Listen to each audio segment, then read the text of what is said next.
Shalom, selamat berjumpa kembali bersama saya, Daud Saliluji, dalam acara perkuliahan hari ini. Hari ini kita membahas tentang gelar Yesus.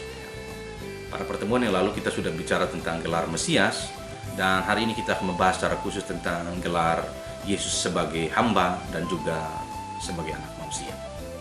Ilmu yang dimiliki tentang siapakah Yesus, atau yang kita sering menyebutnya dengan istilah Kristologi, telah menyingkapkan kepada kita berbagai kenyataan dari karya dan pribadi Yesus sebagai Tuhan yang datang untuk menyelamatkan manusia. Nah, dalam karya penyelamatannya dengan berbagai cara, ia mengajar, ia melayani, dan menyingkapkan tentang siapa pribadinya. Bahkan dari pelayanannya, orang menilai dan orang memberikan kesimpulan tentang siapa pribadinya. Ya. Sehingga kita menemukan ada gelar yang datang dari pribadinya, dia menyebut dirinya sebagai Tuhan, sebagai anak manusia, sebagai hamba, tapi juga ada gelar yang diberikan oleh orang-orang pada waktu itu karena melihat dari apa yang dilakukan oleh Yesus. Nah, ada sejumlah gelar yang kita kenal, ada yang disebut dengan gelar Mesias, ada gelar hamba, gelar anak manusia, ada gelar Tuhan, ada gelar sebagai anak Allah, ada gelar sebagai nabi, ada juga gelar sebagai guru dan sebagainya, ya. Nah, pada pertemuan kali lalu kita telah membahas satu gelar yang disebut dengan Yesus adalah Mesias. Nah, pertemuan kali ini kita membahas secara khusus tentang Yesus adalah hamba dan juga sebagai anak manusia.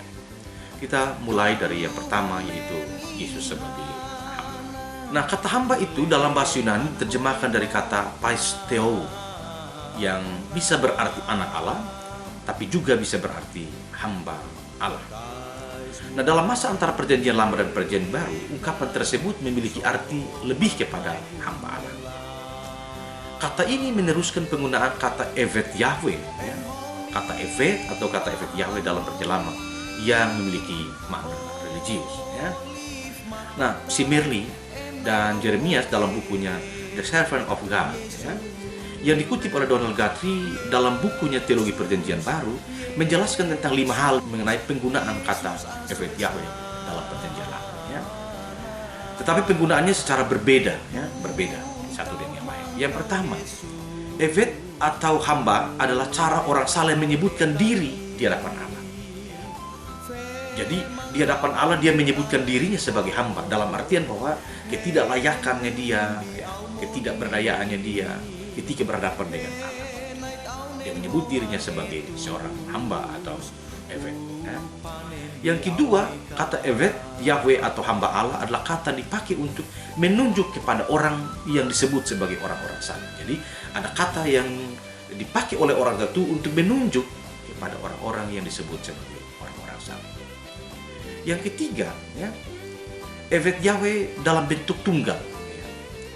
Nah, kalau kata yang dipakai dalam bentuk tunggal menunjuk kepada gambaran orang Israel. Jadi orang Israel disebut atau digambarkan sebagai hamba Allah atau disebut Evet Yahweh.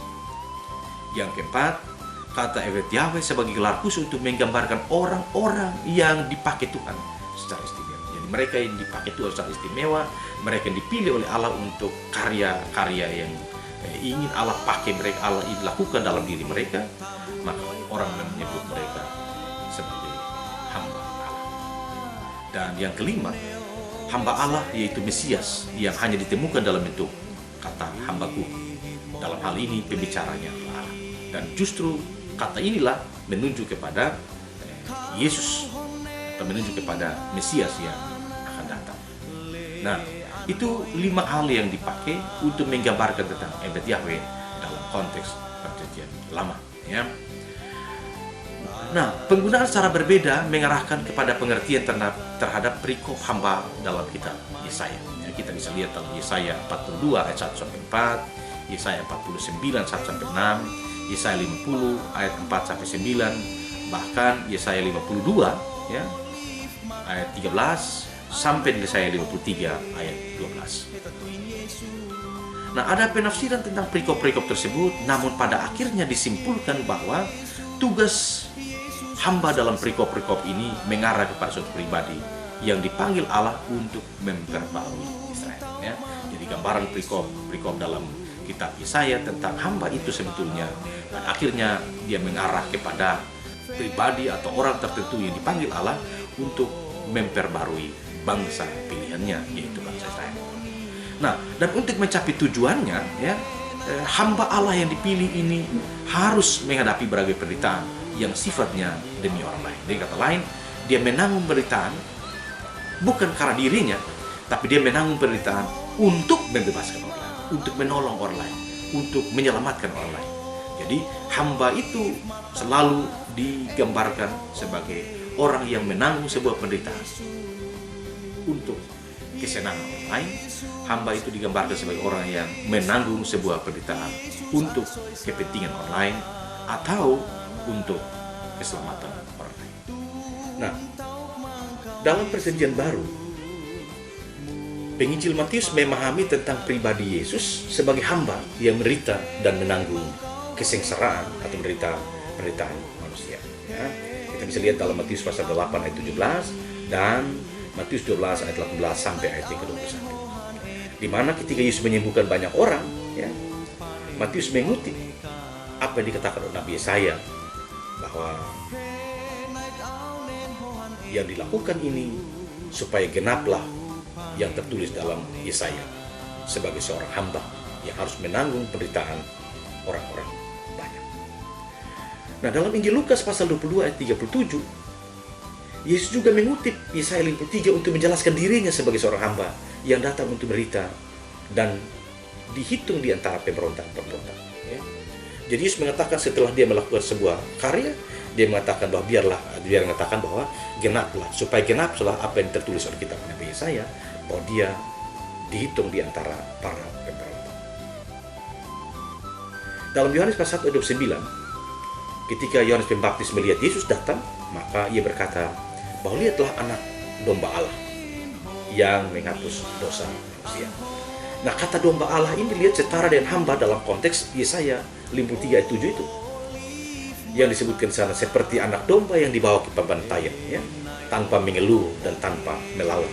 Dengan kata lain, sebetulnya yang ingin digambarkan di sini, Yesus adalah anak domba Allah. Anak domba Allah adalah gambaran dari pribadi hamba yang datang untuk menderita demi, ya, menebus dosa umat manusia.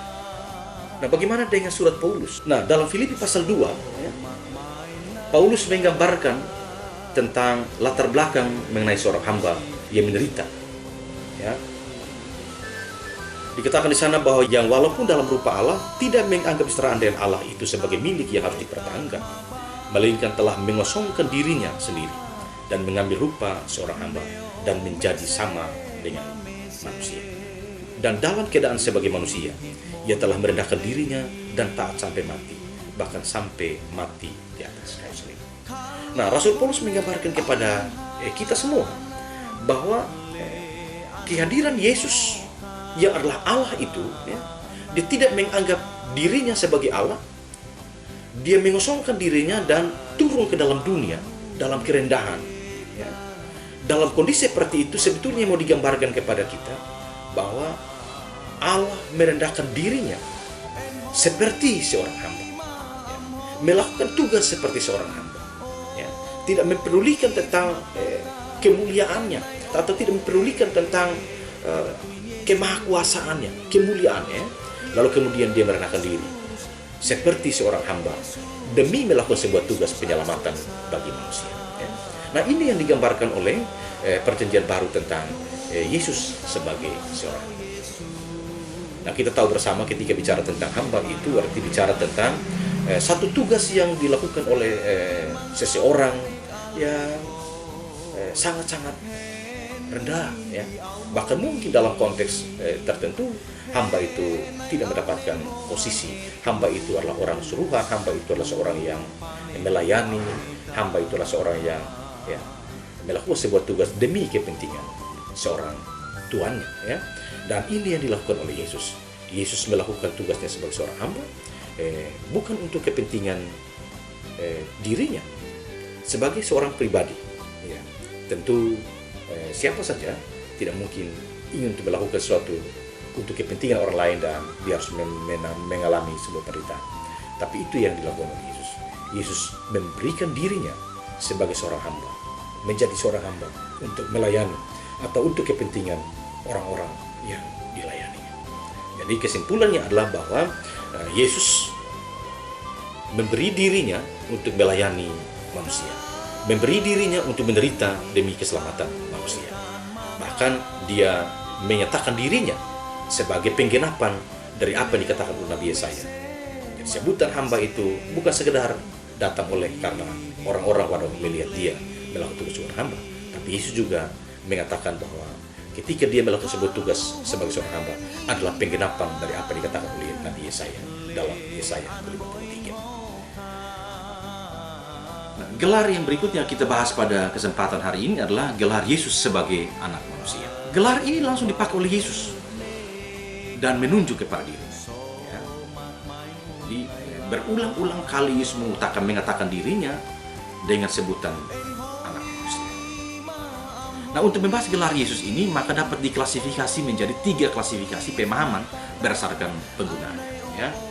Klasifikasi yang pertama yaitu gelar anak manusia yang digunakan sehubungan dengan pekerjaan dan keadaan Yesus selama pelayanan di dunia. Kalau kita perhatikan dalam Markus pasal 2 ayat 10, ya, Matius pasal 9 ayat 6 dan Lukas pasal 5 ayat 24, Yesus ketika menyembuhkan orang yang timpang, menyembuhkan orang-orang yang lumpuh, ya, dia mengatakan bahwa dosamu telah diampuni. Ya. Nah, ketika dia mengatakan bahwa dosa telah diampuni, maka orang-orang Farisi, ahli-ahli Taurat tidak setuju. Bahkan mereka mengatakan bahwa dia menghujat Allah. Tetapi Yesus mengatakan bahwa anak manusia berkuasa untuk mengampuni dosa. Jadi, Yesus mengatakan dirinya sebagai anak manusia, tetapi dikaitkan dengan kuasanya untuk melakukan sebuah tugas, ya, yaitu mengampuni dosa. Yesus mengatakan bahwa dia berkuasa untuk mengampuni dosa. Ini penggunaan kata anak manusia ada di sini, ya. Yang kedua, sebagai Tuhan atas hari Sabat. Yesus berkata juga ketika dia menyembuhkan orang pada hari Sabat, dan pada waktu itu ada banyak orang lihat, dan kemudian ada juga yang tidak senang, tidak setuju. Yesus mengatakan pada mereka bahwa anak manusia adalah Tuhan atas hari Sabat. Jadi selalu dia menyebutkan dirinya sebagai anak manusia, ya. Yang ketiga, tentang kebiasaan hidup sehari-hari, ya, dalam hal makan dan minum, Yesus juga menyebutkan tentang dirinya, ya, sebagai anak manusia. Itu Matius pasal 11 ayat 19 dan Lukas pasal 7 ayat yang ke-34. Bahkan mencirikan tentang kerendahan hatinya, atau dia datang dalam kerendahan. Yesus mengatakan juga bahwa anak manusia tidak punya tempat untuk meletakkan kepalanya, ya. Dia menggambarkan, memperbandingkan tentang serigala mempunyai tempat, mempunyai liang, tapi anak manusia tidak ada tempat untuk meletakkan kepalanya. Nah, ada satu hal yang menarik di sana ketika Yesus bicara tentang ada orang yang menghujat Roh Kudus, ya. Dia mengatakan bahwa kalau seseorang menentang anak manusia, dia menyebut diri sebagai anak manusia. Kalau seorang menentang anak manusia dapat diampuni, ya. Tetapi barang siapa menghujat Roh Kudus, dia tidak dapat diampuni. Ya. Penggunaan kata anak manusia ada lagi di sini, ya. Dia memperbandingkan tentang bagaimana orang diperlakukan ketika dia menghujat Yesus dan menghujat Roh Kudus. Nah, dalam perumpamaan tentang lalang dan gandum, ya, Yesus menggambarkan tentang hal kerajaan Allah, ya, sama seperti seorang yang datang menaburkan benih, lalu kemudian setelah dia pergi, ada orang lain datang lagi menabur benih-benih yang tidak baik atau disebut benih lalang. Di sana dia menjelaskan tentang arti perumpamaan itu. Dia menyebutkan bahwa orang yang menabur benih yang baik itu adalah anak manusia, yang pada akhirnya menunjuk kepada pribadinya sebagai Tuhan yang menyelamatkan manusia. Nah, ketika Yesus ada di rumah Sakeus, ya, Yesus juga menyebutkan tentang pribadinya sebagai anak manusia. Tetapi kali ini dia mengatakan bahwa kehadirannya untuk mencari mereka yang hilang, ya, mencari mereka yang berdosa, ya, untuk diselamatkan. Ya. Jadi dia menggambarkan Sakeus seperti seorang yang dalam pandangan masyarakat disebut sebagai orang yang, ya, tidak baik, orang yang melakukan perbuatan-perbuatan yang tidak berkenan, menagih pajak lebih dari apa yang mestinya ditagih, dan dalam pandangan masyarakat orang-orang seperti ini adalah orang-orang yang dibenci, ya.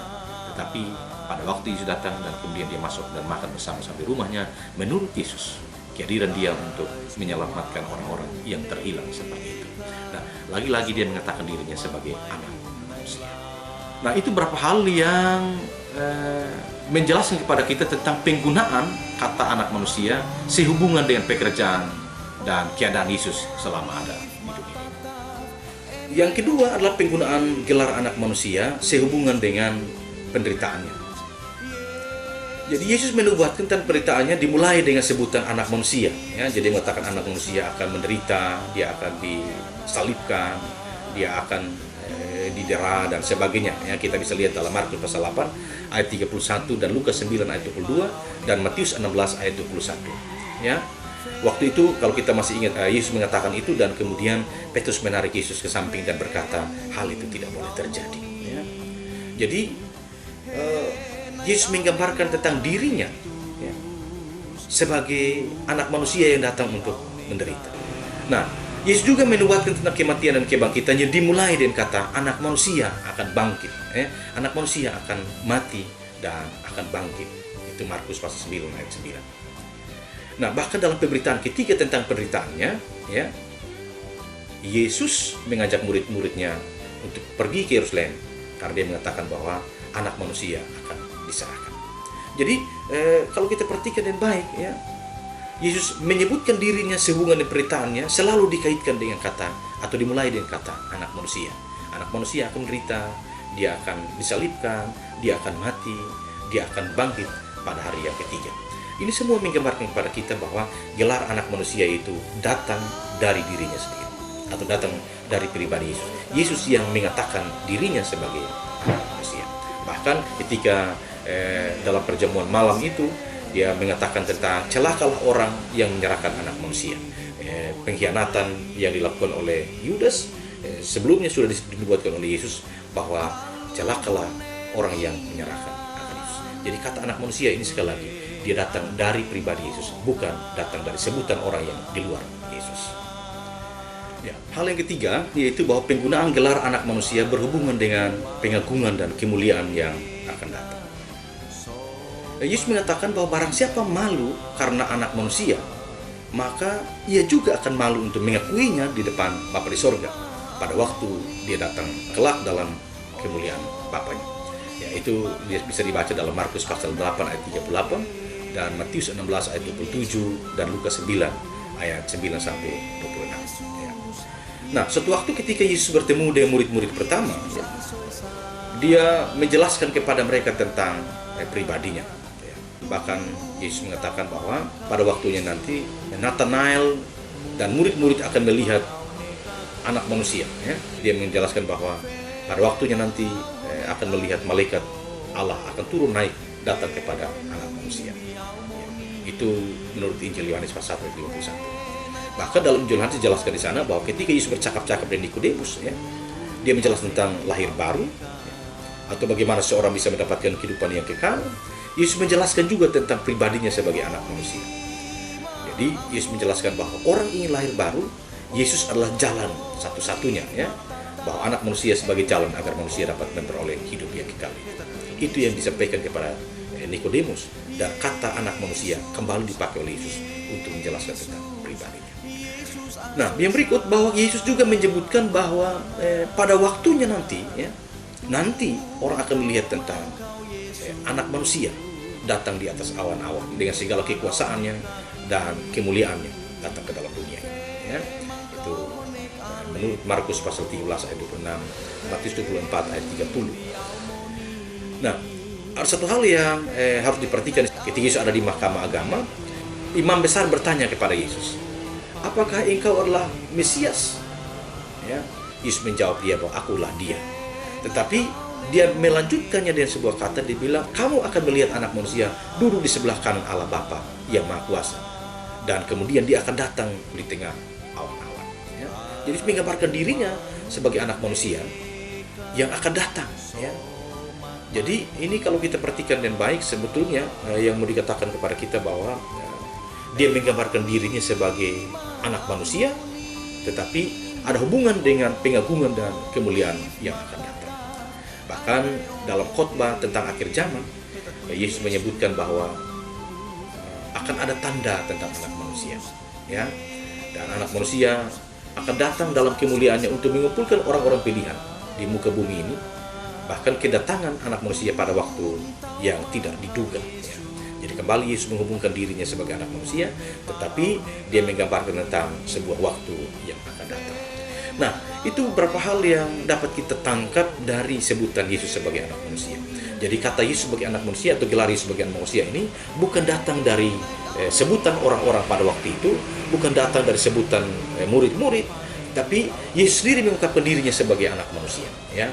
Dia menyebutkan dirinya sebagai anak manusia. Sebetulnya yang bisa kita tangkap di sana bahwa Yesus tidak saja menganggap dirinya sebagai Tuhan, Yesus tidak saja dia sebagai Mesias, tapi dia juga menganggap dirinya sebagai anak manusia.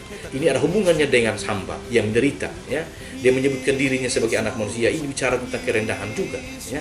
Bicara tentang pribadinya yang datang sebagaimana orang-orang yang ada pada waktu itu. Hanya perbedaannya adalah bahwa dia menyebut dirinya sebagai anak manusia, tetapi melaksanakan sebuah tugas yang tidak bisa dilakukan oleh manusia biasa, tidak bisa dilakukan oleh manusia-manusia yang ada pada waktu itu. Dia bisa melakukan tugas ini karena dia sebagai anak manusia, tapi dia adalah Tuhan, dia adalah anak Allah, dia yang diutus oleh Allah ke dalam dunia untuk menyelamatkan manusia. Nah, itu beberapa hal yang saya sampaikan pada perkuliahan hari ini tentang gelar Yesus sebagai hamba dan Yesus sebagai anak manusia. Tuntau mangkau Yesus mu mepan au nekaki fe mangkau honek aleko